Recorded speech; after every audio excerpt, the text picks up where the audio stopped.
Bago ko simulan yung araw na to, Mari ko, iinom na muna ako ng aking ritual.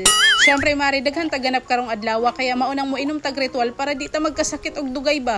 Alas 5 pa lang sa kadlawon, Mari ko, mata na ko. Unya, nalit pag yun may maumang good ni, daghan magagtrabaho ng inahan mo, mga late good ang tanan. Mayo nilang gani, no? Kay wala pagikay tao din. Maunang nagpakyut sa ako, huy, talaga naman.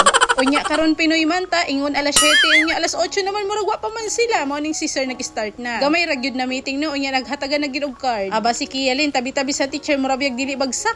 Mao na ron, cellphone pa more.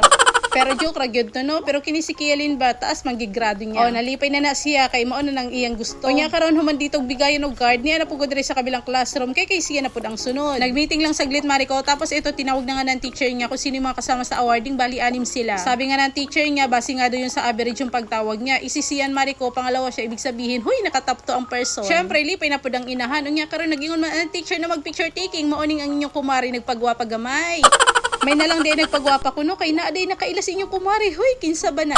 Pero nauog yun ko gamay, no, kay murag wa ko kaila sila, inyo sila kaila day na, kumoday magsigi silag tanaw, huy. Malipay man ko, no, pag mailhang ko nila, pero murag mauwaw man pug ko. Nahihiya ako, Mari ko, kapag nga kakilala nila ako. Tapos, Mari, tatawagin pa nila ako, hindi ko talaga alam kung ano yung approach ko sa kanila, gayon. Pero dito talaga ako napabilib sa asawa ko, no, naglinis gyud di ay siya, inya nag-vlog pag yun. Ganyan ka-supportive yung hobby ko, mga Mari ko. Kaya naman yung kumari ninyo, talaga naman nakakapag-affiliate, nakakapag-mini vlog, nakakapag-release o kung ano-ano pa man dyan. At dahil nga, dito sa asawa ko na talaga namang supportive. Hindi ko kasi lahat magagawa to kung wala siya, Mari ko. Kasi kung hindi niya ako tinutulungan sa gawaing bahay, huy, ano ako, robot?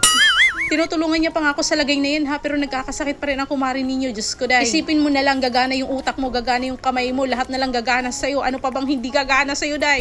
Pero syempre, wag yun ko magreklamo, no, kay maon man niya akong gusto kwarta ba? Now naman yun kong kwarta. Alam niya kasi, Mari ko, na natambakan na nga ako ng aking mga gawain. Kaya naman kagabi pa lang, pagod na talaga ako, nagrereklamo na nga ako sa kanya. Kaya naman, ayan, nilinisan niya na yung bahay namin. Sobrang swerte lang yun sa atong partner sa kinabuhi, no? Hoy, day, gidagbay na lang yun ang laki na ingon anik. Swertihan na lang yun, og naatay ingon aning bana. Para hindi na nga ako mahirapan pa sa pag-isip ng ulam. Kasi, Mari ko, pati pag-iisip ng ulam ngayon, talaga namang sobrang hirap na. Kaya ito, nagpabili nga ako ng 200 pesos na manok. Nilinisan ko lang yan, Mari ko, at tinanggalan ko nga ng balat. Dahil yung gagawin ko nga pala ay chicken meatballs. Pero hindi ngayong gabi, ha, dahil kinabukasan ko pa yung gagawin. Yung gagawin ko lang ngayon is dudurugin ko lang yan. Para naman kinabukasan naka-ready siya, Mari ko, lulutuin na lang. At syempre titimplahan na lang. Manonood nga tayo, Mari ko, kasi wala naman talaga tayong alam sa pagluluto. Hoy!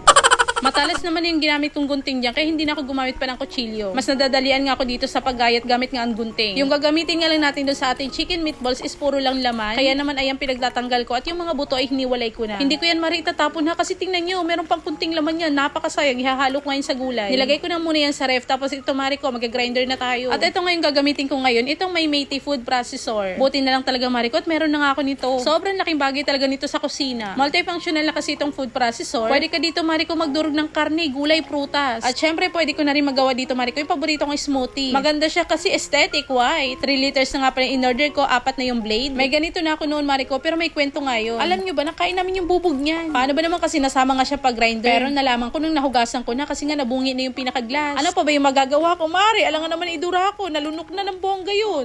Hindi ko kasi napansin pa na ako pindot, Mari, yung pinaka-chopper natin tumabingi na. Kaya naman pala maingay. Kaya naman dito sa pangalawang beses, Mari ko, na meron tayong food processor, dahan-dahan lang muna yung pindot ko, Mari, baka kasi mamaya tumabingi na naman yung ilisi, Diyos ko day. Pero in fairness, hindi naman. Dahil nga bukas ko pa to gagawin, kaya ayan, nilagay ko na muna sa Tupperware at ilalagay sa ref. Marami pa talaga akong ginawa dyan, mga day, sa susunod ko na lang i-upload. Sana po ay manood pa rin kayo. Kaya hanggang dito na lang muna. Salamat po sa panonood. Yun lang, mayong adlaw.